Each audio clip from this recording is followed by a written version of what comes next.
knew that. Good on you. It's actually no surprises. Just the beginning part.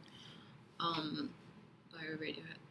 But anyway, today we are going to be talking about intent versus action. So, there's been this thought in my mind for a while now, which was essentially just that, people talk about actions speak louder than words. And in a typical sense, I guess, actions are meant to represent something that someone's thinking. But does it really? And do actions really speak louder than words? I think it's important to have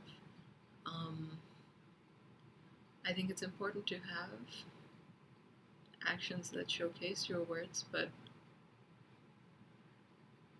I don't know how much I agree with that statement as such, because I think being able to turn words into actions in itself is not something that's easy. It's not something that's easy to do, not for me at least. In this case, actions, or the way that I look at it is that actions is DE and intent is DI. So being able to actually execute the task with the tribe would be DE. And the thought, or like the creation of what is to be manifested, is DI. This is metaphoric, and this is completely like my take on it. It's not, particularly, there's no right or wrong, I don't think, and please feel free to give your opinions in the comments. But essentially, what it seems to me is that, again, disclaimer, my personal views, you're allowed to agree with me, you're allowed to disagree with me. I don't like conflict. But to me, it seems like when you discredit words themselves, it's hard to execute into actions. If you go to a DI and you're just like, hey, what you're thinking about, and they talk about what they're thinking about, and you're like, oh, okay, but that's not something that's going to happen. I think that's a slower process than DE, which is just like, I guess, is better making it happen. Again, not saying any is better than the other, because we do need a balance of both of them. But I think it's important to consider that, and this is just me trying to show everybody two sides of a coin, that it's important to view the world in a way where you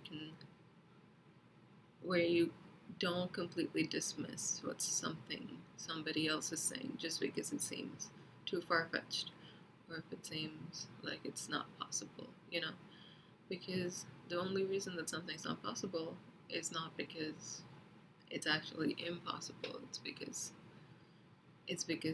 the steps haven't been figured out yet. And that could be like an FI thing, or it could be a TI thing.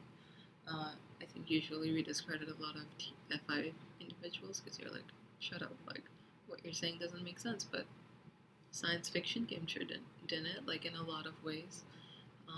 Things that people never thought would happen, happened. And it's not all because of logical reasoning. Or, I guess the stem of something could be considered FI, your imagination. It feels like it should be there. There's no particular reason for it, but it feels like it should be there. And in a lot of ways, F is very intuitive.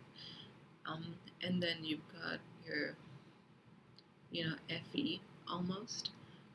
So again, pertaining to the idea of science fiction, there is, you kind of, people may or may not get on board with it. A lot of times, like a lot of science fictions, people don't, and a lot of them people do. And so, and then when that FI idea reaches out to other people, because they're like, wow, this is so fascinating, like nobody thought of this. But it was like, like it's not actually gonna happen.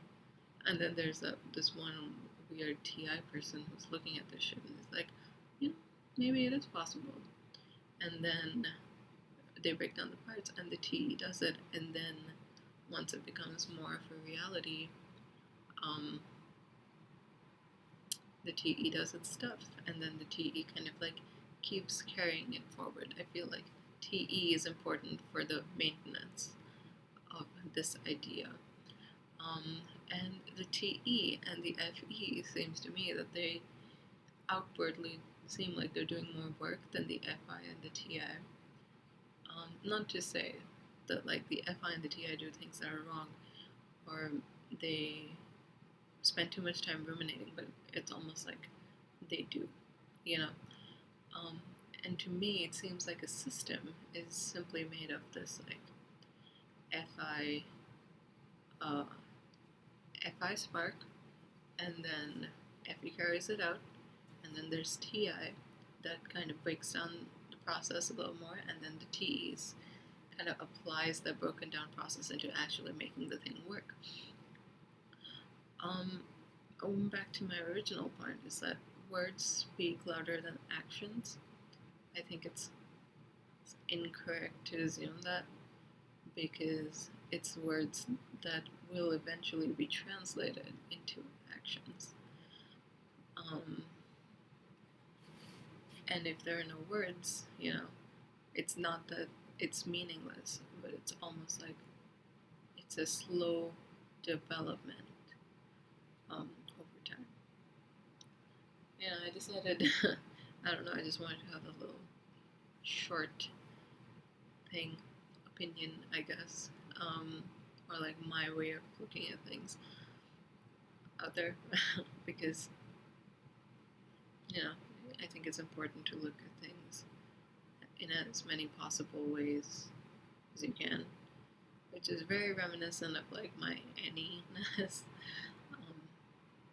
But yeah, I think when you can apply that approach in a lot of different ways, you see more reason, you see more meaning in life.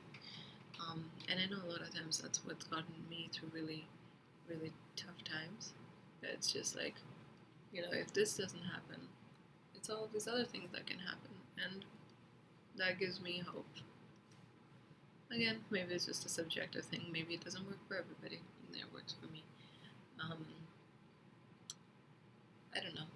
don't know. Sometimes it feels kind of shitty to be like, oh, I don't have ST, so I can't.